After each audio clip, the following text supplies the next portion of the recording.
मुख्तार अंसारी की भले ही अब मौत हो चुकी है, लेकिन मुख्तार भले ही अब कब्र में दफन हो चुके हैं, लेकिन मुख्तार का वोट बैंक अभी भी जिंदा है। और यही वजह है कि तमाम सियासतदान मुख्तार के नाम के सहारे अपनी चुनावी नैया को पार कराने की जुगत में लगे हुए। मुख्तार के यहां पर स्वामी प्रसाद मौर्य पहले ही पहुंच चुके थे, और ये वही स्वामी प्रसाद मौर्य हैं जो कुछ दिन पहले तक के अखिलेश यादव के साथ थे। फिर 31 मार्च की ही रात को वो मुस्लिम वोट बैंक के जुगाड़ में असदुद्दीन ओवैसी भी मोहम्मदाबाद पहुंच गए, और आज खुद समाजवादी पार्टी के सुप्रीमो अखिलेश यादव गाजीपुर के मोहम्मदाबाद में मुख्तार अंसारी के दर पर पहुंच गए और मुख्तार के भाई अफजाल अंसारी से भी मुलाकात की।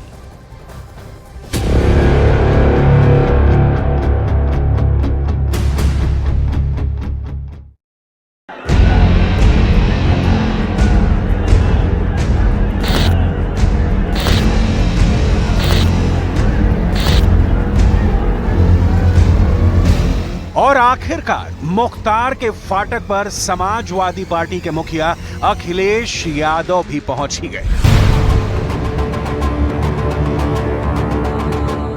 ये होती है वोट की मजबूरी। मुख्तार के जनाजे में उमड़ी भीड़ और उसके बाद उनके घर शोक जताने के लिए जाने वालों की तादाद ने अखिलेश के साथ ही राजनीतिक दलों को सक्रिय कर दिया है। और नेताओं की सक्रियता का सीधा संबंध पूर्वांचल के मुस्लिम वोटों की लड़ाई से है। ये पूर्वांचल की वो सीटें हैं जिस पर मुख्तार का असर रहा है। जौनपुर, अंबेडकर नगर, आजमगढ़, बलिया, गोरखपुर और बस्ती, ये वो 6 सीटें हैं जिन पर मुख्तार का सिक्का चला करता था। इन 6 सीटों पर मुख्तार का एक इशारा ही काफी था। मुख्तार का एक इशारा ही किसी भी पार्टी की बम्पर जीत की गारंटी था, और मुख्तार का एक इशारा ही किसी भी पार्टी की जमानत जब्त करवाने के लिए काफी था। अखिलेश यादव ये जानते हैं कि मुख्तार को माफिया मानने वाले भी उतनी ही संख्या में हैं जितना उसे मसीहा मानते हैं। मुख्तार की मौत के बाद भी लोग अंसारी परिवार के साथ खड़े हैं, जिसकी तस्दीक मुख्तार के जनाजे में उमड़ी भीड़ कर रही थी। इन तस्वीरों के सामने आने के बाद से ही सियासी दलों के नेताओं का मुख्तार के घर आने जाने का सिलसिला शुरू हो गया। अखिलेश ने मुख्तार के बड़े भाई अफजाल को लोकसभा प्रत्याशी भी बनाया है। पूर्वांचल में मुख्तार अंसारी का सिक्का चलता था। 2017 विधानसभा चुनाव में बीजेपी की लहर होने के बावजूद मुख्तार अंसारी ने जीत अपने नाम कर ली थी। इस चुनाव में मुख्तार अंसारी ने बीजेपी के सहयोगी दल के प्रत्याशी महेंद्र राजभर को 6464 वोटों से करारी शिकस्त दी थी। इस चुनाव से ठीक पहले मुख्तार अंसारी ने कौमी दल एकता का विलय बहुजन समाज पार्टी में करा दिया था। इसका फायदा यह हुआ कि मुख्तार अंसारी को कुल 96,411 वोट मिले थे, जबकि उसके निकटतम प्रतिद्वंदी बीजेपी के सहयोगी दल सुहलदेव भारतीय समाज पार्टी के प्रत्याशी महेंद्र राजभर को 79,947 वोट मिले थे। अब सबसे पहले आपको दिखाते हैं मुख्तार के गाजीपुर में मोहम्मदाबाद स्थित घर फाटक पर कौन कौन हाजिरी लगा चुका है। 31 मार्च को सबसे पहले स्वामी प्रसाद मौर्य मुख्तार अंसारी के घर पहुंचे। इसके बाद उसी शाम को असदुद्दीन ओवैसी मुख्तार के घर पहुंचे। 1 अप्रैल को धर्मेंद्र यादव ने मुख्तार के परिजनों से मुलाकात की और मुख्तार की कब्र पर भी पहुंचे, और 7 अप्रैल आते आते सपा के मुखिया अखिलेश यादव मोहम्मदाबाद पहुंच गए। अब इन 4 तस्वीरों को देखिए। ये 4 तस्वीरें यूपी और खासकर पूर्वांचल में मुख्तार की ताकत बयान करती है।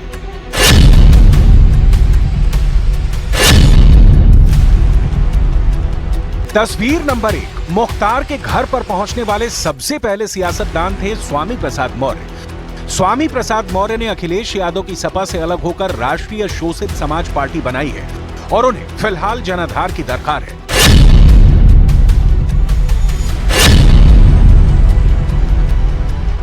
तस्वीर नंबर 2, मुख्तार के आवास फाटक पर पहुंचने वाले दूसरे सियासतदान थे असदुद्दीन ओवैसी। मुस्लिम समुदाय के बीच आधार तलाश रही AIMIM प्रमुख की इस पहल को लेकर पूर्वी उत्तर प्रदेश के मुसलमानों में खासी चर्चा है। ओवैसी ने कृष्णा पटेल के नेतृत्व वाले अपना दल कमीरावादी के साथ पिछड़ा, दलित, मुस्लिम यानी PDM के नाम से न्याय मोर्चा लॉन्च किया है। अभी हाल तक अपना दल कमीरावादी सपा के साथ था। मुख्तार के आवास पर पहुंचने की ओवैसी की टाइमिंग गजब की थी।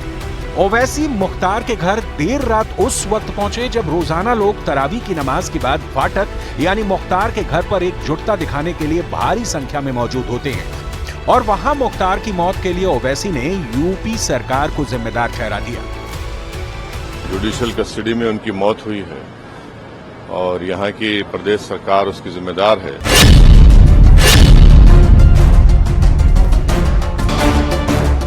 ओवैसी की मुख्तार के परिजनों से मुलाकात की तस्वीर आने के बाद 1 अप्रैल होते होते सपा नेता और अखिलेश यादव के खासम खास धर्मेंद्र यादव भी मुख्तार के घर पहुंच गए। धर्मेंद्र यादव ने सिर्फ परिजनों से मुलाकात नहीं की बल्कि वो मुख्तार की कब्र पर भी पहुंच गए।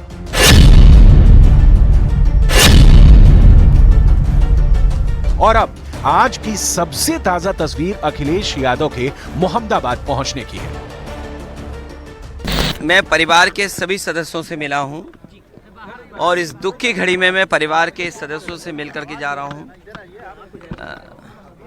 परिवार का दुख बांटने। और जो घटना हुई है वो शॉकिंग थी सबके लिए, पूरे परिवार के लिए और आम जनता के लिए। और तब बहुत ज़्यादा शॉकिंग है कि मुख्तार अंसारी ने खुद कहा कि उसको जहर दिया जा रहा है और वही बात सामने आई। हमें उम्मीद है कि सरकार सच्चाई सामने लाएगी और परिवार को न्याय मिलेगा। सपा अध्यक्ष अखिलेश यादव का दिवंगत मुख्तार अंसारी को श्रद्धांजलि देने का फैसला यूं ही नहीं लिया गया है।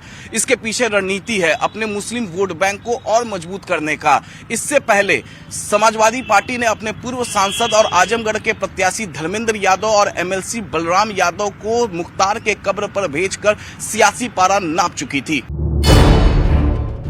मुख्तार मर चुका है लेकिन उसका वोट बैंक अभी भी जिंदा है। आप सबसे पहले देखिए मुख्तार के दबदबे वाली सीटों पर मुस्लिम वोटर्स की तादाद। मुख्तार के गृह जनपद गाजीपुर में मुस्लिमों की आबादी करीब 10.17% है। वहीं घोसी में 13% मुस्लिम आबादी है, जबकि आजमगढ़ में मुस्लिमों की तादाद 15.50% है। अब इन सीटों का रिजल्ट भी आपको जरूर देखना चाहिए। गाजीपुर में 2019 के लोकसभा चुनाव में बीजेपी के मनोज सिन्हा के खिलाफ खड़े थे अफजाल अंसारी। अफजाल अंसारी को इस चुनाव में मिले कुल 51.11% वोट, जबकि बीजेपी के मनोज सिन्हा को मिले 40.33% वोट। वहीं आजमगढ़ से सपा मुखिया अखिलेश यादव ने खुद चुनावी ताल ठोकी थी। अखिलेश को आजमगढ़ से मिले कुल 60.36% वोट, जबकि अखिलेश के खिलाफ बीजेपी के दिनेश लाल निरहुआ को मिले थे 30.12% वोट। अब देखिए 2019 में घोसी सीट का रिजल्ट। घोसी में समाजवादी पार्टी की तरफ से चुनावी मैदान में खड़े थे अतुल राय। अतुल राय को 50.27% वोट मिले, जबकि बीजेपी के हरिनारायण को 39.74% वोट मिले थे। गाजीपुर, मऊ, आजमगढ़ सहित पूर्वांचल के बड़े हिस्से में अंसारी परिवार की दखल है। सभी धर्म और जाति के लोग बड़ी संख्या में परिवार के साथ जुड़े हुए बताए जाते हैं। इसके साथ ही मुस्लिम वोट बैंक भी अहम फैक्टर है। उत्तर प्रदेश के लोकसभा चुनाव में सपा, बसपा के साथ ही ओवैसी की पार्टी भी अल्पसंख्यक वोट बैंक में सेंधमारी की कोशिश में जुटी हुई है। बीजेपी से मुकाबले में मुस्लिम वोट बैंक यूपी में विपक्षी दलों के लिए अहम साबित होता है। अखिलेश इस दौरे के जरिए गाजीपुर में अफजाल के लिए वोट मांगने के साथ ही मुस्लिम वोटर्स को भी अपने पाले में करने की कोशिश के तौर पर देखा जा रहा है। अखिलेश और ओवैसी के इस कवायद का नतीजा क्या होगा, ये 4 जून को पता चलेगा।